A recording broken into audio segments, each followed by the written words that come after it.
परम सन्मानियो गुरु रूप गुरु खालसा साध संगत जी, वाहिगुरु जी का खालसा वाहिगुरु जी की फतेह।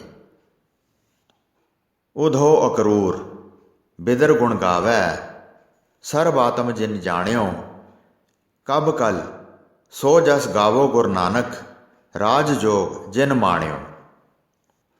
उदो मथुरा ते गोकुल धरती ते जन्म लैण वाला श्री कृष्ण जी का बाल सखा मित्र सी। आप इकट्ठे ही पले खेडे ते जवान होए सन। राज मिलन ते भी उदो का साथ ना गया, वह बिदर वांग भगत बन गया। आप जी ने श्री कृष्ण जी तो भागवत पुराण सुनिया ते मुड़ बिदर जी नूं सुणाउंदे रहे। जदों भी कदी श्री कृष्ण जी ते गोपियां विचाले कोई झगड़ा हुंदा रहा तां आप ही नजिठदे सन। श्री कृष्ण जी नूं अवतार मानते रहे। उन्हां दे भरोसे उन्हां दी निर्मल आत्मा करके भगत मन्निया जाता है ते सत्कार नाल कलयुग विच भी याद किया जाता है। कंस माड़ा सी, पर उसका बाप ते चाचा धर्मी पुरुष सन। अकरूर कंस का चाचा सी। उसका सुभाअ कंस नालों उल्ट सी। वह धर्मी ते प्रभु भगत सी। प्रभु की ऐसी इच्छा हुई कि उसकी रोज़ी गुजारा पापी कंस दे नाल जुड़ गया। ਉਹਦੇ दरबार विच उसनूं काम करना पैंदा सी। ਉਹ हर रोज़ देखदा कि कंस कुराहे तुरदा सी। उसदे आप हुदरेपन ते पापां दे कारण हाहाकार मची रहिंदी सी। कोई भी धर्मी पुरुष कंस नूं चंगा नहीं सी आखदा, पर अकरूर क्योंकि धर्मी नेक पुरुष ते जती सती सी, इसलिए उसनूं पाप नहीं सी लगदा। ਉਹ आपे ही सत पुरुषां विच गिणिया जांदा सी। कदी कदी ਉਹ हंकारी कंस नूं समझाउंदा, पर उसनूं समझाउण दा उन्ना कुछ फल हुंदा जिन्ना कि पत्थर ते पानी पाउण नाल पत्थर ते हुंदा है। उधर कंस ने अपने जसूसां ते लालची बंदियां राहीं पता कर लिया कि देवकी का पुत्र कृष्ण जिउंदा है। ਉਹ पल के जवान हो गया है। उसनूं डर लग रहा सी कि वह जरूर मारिया जाएगा, इसलिए क्यों ना देवकी के पुत्र नूं सद के मरवा दियां, क्योंकि उसनूं श्री कृष्ण जी के भगवान होने का उक्का ही ज्ञान नहीं सी, क्योंकि वह श्री कृष्ण जी नूं सधारण पुरुष समझदा सी। उसने एक दिन अकरूर नूं आख्या, सुनिया है कि गोकुल विच कृष्ण नां दा गवाला है, वह बड़ा बहादुर है। धनुख यज्ञ विच उसनूं सद के लिया। मल भी इकट्ठे होणगे, गवाले गभरू भी आउण ते खेडां विच हिस्सा लैण। कंस दी इह गल सुण के अकरूर नूं मन विच तां चाਅ चढ़ गया, पर उपरले मनों कुछ भै जिहा प्रगट करके ते मूर्ख कंस नूं होर हंकारी बनाउण लई उसकी उस्तत करदा होया बोलिया, हे राजन, देखो तुसां दा मुकाबला करन वाला धरती ते कोई नहीं। गवाले मुंडे भला किवें मुकाबला करनगे। हाँ, यह हो सकता है कि उन्हां नूं सद के घड़ी दो घड़ी रौनक मेला कर लो, जितना तां तुसी ही है। मुकाबले का कोई नहीं तां सगों चंगा। घड़ी सिरियां घुमा के रंग देखांगे। कृष्ण नूं तां जरूर लियाई, ਉਹ सुनिया है कि किसी नूं टिकण नहीं दिंदा। गवालियां दियां कुड़ियां उस ते लट्टू होईयां फिरदियां हन, रत्ता पता तो लग जाएगा। कंस ने चंचल लहजे विच आख्या ते अकरूर नूं उचेचा गोकुल वल तोरिया। अकरूर ने सुनिया सी श्री कृष्ण जी विष्णु अवतार हन। ਉਹ आप प्रभु रूप हन। हाथी, नाग ते होर कईयां दे जीवन बंधन कट के मुक्त कर चुके हैं। जो उन्हां दे दर्शन कर लैंदा है ਉਹ ही निहाल हो जाता है। ਉਹ मन ही मन विच इस तरह कई दलीलां करदा होया तुर पिया। राह विच सोची गया की करेगा, किवें नमस्कार करेगा, किवें नमस्कार करके गल छेड़ेगा ते चरनां दी धूड़ लैके मत्थे नूं लाएगा। जाणी जाण आप परमेश्वर हन, की पता सारे भेद नूं जाण जाण ते गुस्से होण कि मैं कंस नाल साज़बाज़ करके आया हाँ। पर क्योंकि भगवान ते शरधा सी, इसलिए वह चल पिया। उसकी आत्मा जागी। आत्मा की जाग ने नेत्रां विच रोशनी कर दित्ती ਇੰਨੀ ਤੇਜ਼ ਰੌਸ਼ਨੀ ਹੋ ਗਈ ਜੋ ਅਣੂ ਤੇ ਪਰਮਾਣੂ ਦੇਖ ਸਕਦੀ ਸੀ। ਬਿੰਦਰਾਬਨ ਦੀ ਪਵਿੱਤਰ ਧਰਤੀ 'ਤੇ ਲੱਗੇ ਕ੍ਰਿਸ਼ਨ ਪੈਰ ਚਿੰਨ੍ਹ ਨਜ਼ਰ ਆਏ। ਉਸਨੇ ਡੰਡੌਤ ਹੋ ਕੇ ਨਮਸਕਾਰ ਕੀਤੀ ਤੇ ਅੱਗੇ ਵਧੀ ਗਏ। ਉਹ ਨੰਦ ਦੇ ਘਰ ਪੁੱਜ ਗਏ। ਘਰ ਵਿੱਚ ਬਲਰਾਮ ਵੀ ਸੀ, ਭਗਵਾਨ ਕ੍ਰਿਸ਼ਨ ਜੀ ਵੀ ਸੀ। ਉਹ ਬੈਠੇ ਗੱਲਾਂ ਕਰ ਰਹੇ ਸਨ ਕਿ ਅਕਰੂਰ ਨੇ ਜਾ ਕੇ ਨਮਸਕਾਰ ਕੀਤੀ।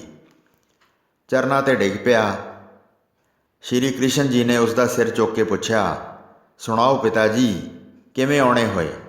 ਵੱਡੇ ਭਾਗ ਹਨ ਜੋ ਤੁਸੀਂ ਆਏ। ਸ਼੍ਰੀ ਕ੍ਰਿਸ਼ਨ ਜੀ ਨੇ ਆਪਣੇ ਆਤਮਿਕ ਬਲ ਨਾਲ ਸਭ ਕੁਝ ਜਾਣ ਲਿਆ। ਅਕਰੂਰ ਨੇ ਆਖਿਆ, ਹੇ ਭਗਵਾਨ, ਆਪ ਸਭ ਜਾਣੀ ਜਾਣ ਹੋ, ਆਪ ਤੋਂ ਕੀ ਭੁੱਲਾ ਹੈ? ਕੰਸ ਨੇ ਮੇਲਾ ਕੀਤਾ ਹੈ। ਉਸਨੇ ਬਿੰਦਰਾਬਨ ਦੇ ਜਵਾਨ ਵੀ ਸੱਦੇ ਹਨ। ਘੋਲ ਹੋਣਗੇ ਤੇ ਧਨੁੱਖ ਯੱਗ ਹੋਏਗਾ। ਮੈਂ ਸੁਨੇਹਾ ਦੇਣ ਆਇਆ ਹਾਂ। ਕ੍ਰਿਸ਼ਨ ਜੀ ਨੇ ਕਿਹਾ, ਬੜੀ ਖੁਸ਼ੀ ਦੀ ਗੱਲ ਹੈ। ਰਾਜਾ ਕੰਸ ਦੇ ਸੱਦੇ ਉੱਤੇ ਤਾਂ ਜ਼ਰੂਰ ਜਾਣਾ ਚਾਹੀਦਾ ਹੈ। ਅਸੀਂ ਤਿਆਰ ਹਾਂ, ਤੁਸਾਂ ਦੇ ਨਾਲ ਹੀ ਚੱਲਦੇ ਹਾਂ। ਇਉਂ ਬਚਨ ਕਰਕੇ ਸ਼੍ਰੀ ਕ੍ਰਿਸ਼ਨ ਜੀ ਨੇ ਯੁਗਲ ਤੇ ਬਲਰਾਮ ਨੂੰ ਨਾਲ ਲੈ ਕੇ ਮਥੁਰਾ ਜਾਣ ਦੀ ਤਿਆਰੀ ਕੀਤੀ। ਬਹੁਤ ਸਾਰੇ ਗਵਾਲੇ ਤਿਆਰ ਹੋ ਗਏ। ਇੱਕ ਤਕੜਾ ਜੱਥਾ ਬਣ ਕੇ ਸਾਰੇ ਤੁਰ ਪਏ ਤੇ ਜਮਨਾ ਕਿਨਾਰੇ ਆਏ। ਜਮਨਾ ਨੇ ਜਿਉਂ ਹੀ ਭਗਵਾਨ ਕ੍ਰਿਸ਼ਨ ਜੀ ਦੇ ਚਰਨ ਚੁੰਮੇ ਤਾਂ ਜਮਨਾ ਸੁੰਗੜ ਗਈ। ਉਹ ਬਹੁਤ ਛੋਟੀ ਹੋ ਗਈ, ਇੰਨੀ ਛੋਟੀ ਕਿ ਸਾਰੇ ਵਿੱਚੋਂ ਦੀ ਨਿਕਲ ਕੇ ਪਾਰ ਹੋ ਗਏ। ਜਦੋਂ ਸ਼੍ਰੀ ਕ੍ਰਿਸ਼ਨ ਜੀ ਜਮਨਾ ਪਾਰ ਹੋਏ ਤਾਂ ਅਕਰੂਰ ਮਨ ਵਿੱਚ ਪਛਤਾਵਾ ਕਰਨ ਲੱਗਾ ਕਿ ਉਸਨੇ ਚੰਗਾ ਨਹੀਂ ਕੀਤਾ। ਕੰਸ ਤੇ ਗਵਾਲਿਆਂ ਦੀ ਦੁਸ਼ਮਣੀ ਹੈ। ਕਿਤੇ ਕੰਸ ਪਾਪੀ ਸ਼੍ਰੀ ਕ੍ਰਿਸ਼ਨ ਜੀ ਅਤੇ ਉਸਦੇ ਭਰਾਵਾਂ ਨੂੰ ਨਾ ਮਰਵਾ ਦੇਵੇ। ਐਸਾ ਸੋਚ ਹੀ ਰਿਹਾ ਸੀ ਕਿ ਸ਼੍ਰੀ ਕ੍ਰਿਸ਼ਨ ਜੀ ਉਸਦੇ ਮਨ ਦੀ ਗੱਲ ਜਾਣ ਗਏ ਤੇ ਉਸਦੇ ਸਾਰੇ ਸੰਸ਼ੇ ਦੂਰ ਕੀਤੇ। ਮਥੁਰਾ ਵਿੱਚ ਦੰਗਲ ਹੋਇਆ। ਦੰਗਲ ਵਿੱਚ ਸ਼੍ਰੀ ਕ੍ਰਿਸ਼ਨ ਜੀ ਤੇ ਕੰਸ ਦਾ ਘੋਲ ਹੋਇਆ। ਉਸ ਘੋਲ ਵਿੱਚ ਕੰਸ ਮਾਰਿਆ ਗਿਆ ਤੇ ਉਸਦੇ ਬਾਪ ਉਗਰਸੈਨ ਨੂੰ ਬੰਦੀਖਾਨੇ ਵਿੱਚੋਂ ਕੱਢ ਕੇ ਰਾਜ ਤਖਤ 'ਤੇ ਬਿਠਾਇਆ। ਮਥੁਰਾ ਵਿੱਚ ਪਤਾ ਲੱਗ ਗਿਆ ਕਿ ਇਹੋ ਹੀ ਭਗਵਾਨ ਕ੍ਰਿਸ਼ਨ ਦੇਵਕੀ ਸੁੱਤ ਹਨ। ਜਿਸ ਦੇ ਹੱਥੋਂ ਕੰਸ ਦੀ ਮੌਤ ਲਿਖੀ ਸੀ, ਉਹ ਮਰ ਗਿਆ। ਉਗਰਸੈਨ ਨੇ ਸ਼੍ਰੀ ਕ੍ਰਿਸ਼ਨ ਜੀ ਨੂੰ ਵੀ ਕੋਲ ਰੱਖ ਕੇ ਰਾਜ ਕਾਜ ਦਾ ਸਾਰਾ ਕੰਮ ਉਹਨਾਂ ਨੂੰ ਸੌਂਪ ਦਿੱਤਾ ਤੇ ਆਪ ਭਗਤੀ ਕਰਨ ਲੱਗ ਗਿਆ। ਉਸੇ ਵੇਲੇ ਭਗਵਾਨ ਕ੍ਰਿਸ਼ਨ ਜੀ ਨੇ ਅਕਰੂਰ ਨੂੰ ਨਿਹਾਲ ਕੀਤਾ। ਉਸ ਦਾ ਜਨਮ ਮਰਨ ਕੱਟਿਆ ਤੇ ਉਹ ਭਗਤਾਂ ਵਿੱਚ ਗਿਣਿਆ ਜਾਣ ਲੱਗਾ। ਪਰ ਜਿਹੜੇ ਕੰਸ ਪੰਖੀ ਬੰਦੇ ਸਨ, ਜਿਨ੍ਹਾਂ ਨੂੰ ਕੰਸ ਦੀ ਰਾਣੀ ਨੇ ਚੁੱਕਿਆ ਸੀ, ਉਹ ਅਕਰੂਰ 'ਤੇ ਦੋਸ਼ ਲਾਉਣ ਲੱਗੇ ਕਿ ਕੰਸ ਨੂੰ ਮਰਵਾਉਣ ਵਾਲਾ ਅਕਰੂਰ ਹੈ। ਉਹ ਲੋਕ ਅਕਰੂਰ ਦੀ ਨਿੰਦਾ ਕਰਨ ਲੱਗੇ। ਨਿੰਦਾ ਇੰਨੀ ਵੱਧ ਗਈ ਕਿ ਅਕਰੂਰ ਤੰਗ ਹੋ ਕੇ ਮਥੁਰਾ ਛੱਡ ਕੇ ਚੱਲ ਪਿਆ। ਜਿਉਂ ਹੀ ਉਸਨੇ ਮਥੁਰਾ ਨੂੰ ਛੱਡਿਆ, ਤਿਉਂ ਹੀ ਮਥੁਰਾਪੁਰੀ ਵਿੱਚ ਉਪਦਰ ਹੋਣ ਲੱਗ ਪਏ। ਥਾਂ ਥਾਂ ਫਸਾਦ ਹੋਏ, ਕਾਲ ਪੈ ਗਿਆ ਤੇ ਲੋਕ ਬਹੁਤ ਤੰਗ ਹੋਏ। ਅਕਰੂਰ ਦੇ ਨਿੰਦਕਾਂ ਦਾ ਤਾਂ ਰਿਹਾ ਹੀ ਕੁਝ ਨਾ, ਉਹ ਤਾਂ ਸਮਝੋ ਵੈਸੇ ਹੀ ਤਬਾਹ ਹੋ ਗਏ। ਮਥੁਰਾ ਵਿੱਚ ਨੁਕਸਾਨ ਹੋਣ ਦਾ ਕਾਰਨ ਇਹ ਦੱਸਦੇ ਹਨ ਕਿ ਅਕਰੂਰ ਦੇ ਕੋਲ ਇੱਕ ਐਸੀ ਮਣੀ ਸੀ, ਜਿਸ ਸ਼ਹਿਰ ਵਿੱਚ ਰਹੇ ਉੱਥੇ ਅਮਨ ਤੇ ਸ਼ਾਂਤੀ ਰਹਿੰਦੀ ਸੀ, ਪਰ ਜਿਸ ਕੋਲ ਰਹਿੰਦੀ ਸੀ ਉਹ ਛੇਤੀ ਮਰ ਜਾਂਦਾ ਸੀ। ਅਕਰੂਰ ਕੋਲ ਉਹ ਮਣੀ ਆਈ ਤਾਂ ਉਸਨੇ ਘੋਰ ਤਪੱਸਿਆ ਤੇ ਭਗਤੀ ਦੇ ਬਲ ਨਾਲ ਮੌਤ ਉੱਤੇ ਕਾਬੂ ਪਾ ਲਿਆ।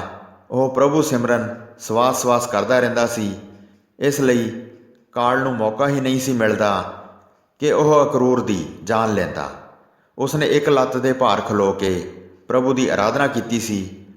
ਉਹ ਮੌਤ ਮੜੀ ਦਾ ਮਾਲਕ ਬਣ ਗਿਆ ਸੀ। ਜਦੋਂ ਲੋਕ ਬਹੁਤ ਦੁਖੀ ਹੋਏ ਤਾਂ ਉਹ ਸ਼੍ਰੀ ਕ੍ਰਿਸ਼ਨ ਜੀ ਕੋਲ ਗਏ। ਭਗਵਾਨ ਕ੍ਰਿਸ਼ਨ ਜੀ ਨੇ ਆਖਿਆ, ਭਲਾ ਚਾਹੁੰਦੇ ਹੋ ਤਾਂ ਅਕਰੂਰ ਦੀ ਉਸਤਤ ਕਰੋ ਤੇ ਉਸ ਨੂੰ ਵਾਪਸ ਲਿਆਓ। ਉਸ ਦੇ ਆਉਣ 'ਤੇ ਤੁਹਾਡੇ ਸਾਰੇ ਦੁੱਖ ਦੂਰ ਹੋ ਜਾਣਗੇ। ਸ਼੍ਰੀ ਕ੍ਰਿਸ਼ਨ ਜੀ ਦੀ ਇਹ ਗੱਲ ਸੁਣ ਕੇ ਸਿਆਣੇ ਪੁਰਸ਼ ਕਾਂਸ਼ੀ ਗਏ ਤੇ ਭਗਤ ਅਕਰੂਰ ਨੂੰ ਵਾਪਸ ਮਥੁਰਾ ਲਿਆਏ। ਸ਼ਹਿਰ ਵਿੱਚ ਅਮਨ ਤੇ ਸੁੱਖ ਸ਼ਾਂਤੀ ਵਰਤ ਗਈ। ਭਗਤ ਅਕਰੂਰ ਦੇ ਆਉਣ ਨਾਲ ਐਸਾ ਹੋਇਆ, ਜੋ ਵੀ ਪ੍ਰਭੂ ਦਾ ਨਾਮ ਜਪਦਾ ਹੈ, ਮਨ ਸਾਫ਼ ਰੱਖਦਾ ਹੈ, ਝੂਠ, ਨਿੰਦਾ, ਚੁਗਲੀ ਤੋਂ ਬਚਦਾ ਹੈ, ਉਹ ਹੀ ਤਰ ਜਾਂਦਾ ਹੈ। ਐਸਾ ਹੀ ਪ੍ਰਭੂ ਦਾ ਖੇਲ ਹੈ। ਜੀਵਨ ਦਾ ਨਿਸ਼ਾਨਾ ਪ੍ਰਭੂ ਭਗਤੀ ਹੈ। ਉਧੋ ਅਕਰੂਰ ਬਿਦਰ ਗੁਣ ਗਾਵੈ, ਸਰਬ ਆਤਮ ਜਿਨ ਜਾਣਿਓ, ਕਬ ਕਲ ਸੋ ਜਸ ਗਾਵੋ ਗੁਰ ਨਾਨਕ, ਰਾਜ ਜੋਗ ਜਿਨ ਮਾਣਿਓ। ਹੋਈਆਂ ਭੁੱਲਾਂ ਚੁੱਕਾਂ ਦੀ ਖਿਮਾ ਬਖਸ਼ਣੀ ਜੀ। ਦਾਸ ਨੂੰ ਆਗਿਆ ਦਿਓ। ਵਾਹਿਗੁਰੂ ਜੀ ਕਾ ਖਾਲਸਾ, ਵਾਹਿਗੁਰੂ ਜੀ ਕੀ ਫਤਿਹ।